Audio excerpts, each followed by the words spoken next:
You know who else heard their name mentioned a lot for trades? Who was that? Frankie Luvu. I could see why. Frankie Luvu we have to talk about. So let's move on from cons and cons. Let's jump to Frankie Luvu. Frankie Luvu had what I'm calling a glow up over the last 2 years. Okay. Since he arrived in Carolina, and he is on the second year of a 2-year deal with Carolina, he's been balling out. And that's what I think a lot of this season is going to be about for the Panthers from this point forward. When you have a season like the Panthers are having, and you didn't move anybody at the deadline, you're looking for the diamonds in the rough that can become cornerstones, right? The benefit you have now is you can really evaluate and decide which of these teams which of these players do we really want to build around? Because let's be honest. The Panthers are a roster that, as they are presently constructed, aren't going to compete for anything big and glorious. No. So there's going to have to be a lot of turnover, right? There's going to have to be a lot of different players by the time you are competing for anything big and glorious. But you can keep some. Find your core. Find your core. Find who you want to be a part of your core. Find who you want to set the temperature in your locker room. Find who you want, whoever you bring in next, to come in and look to for how you do things. Frankie Luvu is in the second year of his 2-year deal with Carolina. He's coming off a 111 tackle, 7-sack season, and he's been better this year. Yeah. 51 tackles, 3.5 sacks already. He is the reigning NFC Defensive Player of the Week. 12 tackles, a sack, 2 tackles for a loss, and 2 passes defensed in that win over Houston.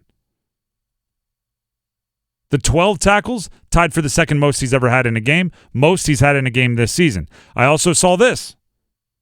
You know who's a linebacker that you want to be mentioned in the same breath with as many times as you possibly can in your Carolina Panthers career? Who's that? Luke Kuechly. Yeah. Frankie Luvu has officially tied Luke Kuechly for the most games in a season with 10-plus tackles, 2 tackles for a loss, and a sack. 3. Oh, by the way, it's Frankie Luvu's played in 7 games. Yeah. So he's got a lot of opportunity to go past Luke Kuechly. The only thing better than being mentioned alongside Luke Kuechly is to be mentioned in front of Luke Kuechly.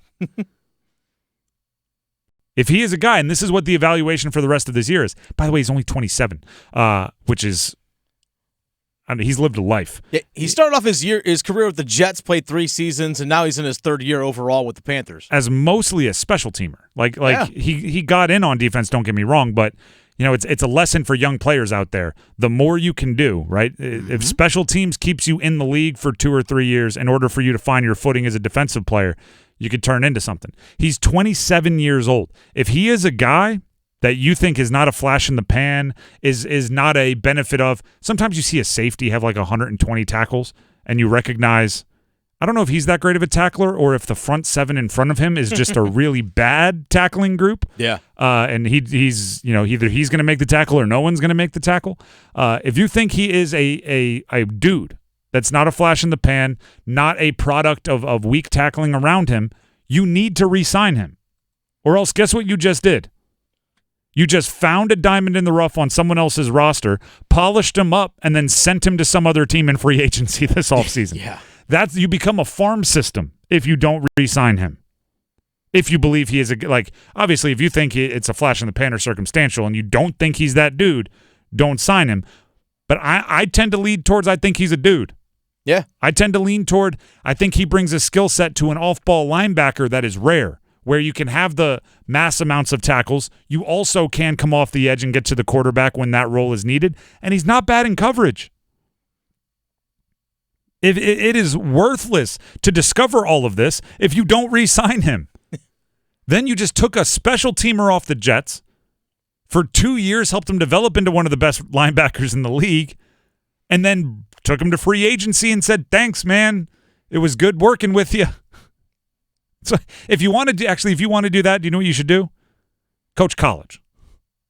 Right? Yeah, basically. Because then you just develop players and then, eligibility's up. Good luck. Hopefully it plays you well at the next spot. Hit that transfer portal. Yeah, easy. Yeah. Let's not bring the portal into this. Yeah. Well.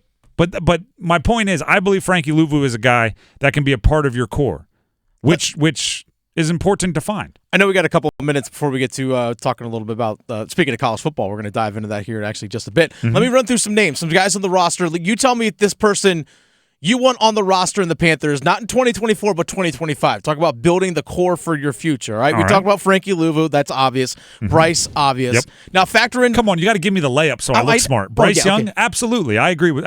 Bryce Young should be part of the future. Brian Burns. Yes, he should be part of the future. I want you to factor in contracts into this as well. Derek Brown. Yes. Okay. Jonathan Mingo. Interesting. I'd say yes. He's going to be around. Mm-hmm.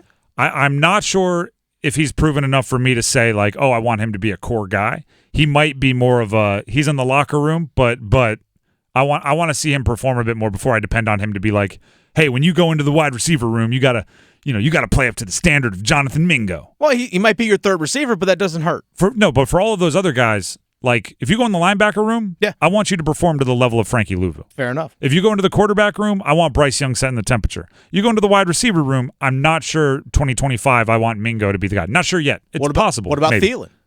Thielen's under contract through 2025. I want Thielen around. Okay. I don't want him playing the same role. Fair. I want Thielen around.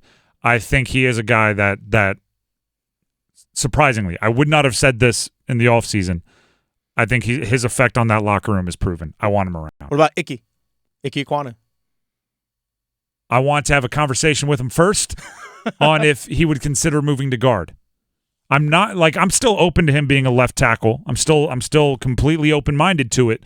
But if I want to commit to him to being a core guy moving forward, I want to know that if there comes a time when the tackle thing isn't working, he will attack being a guard with the same fervor.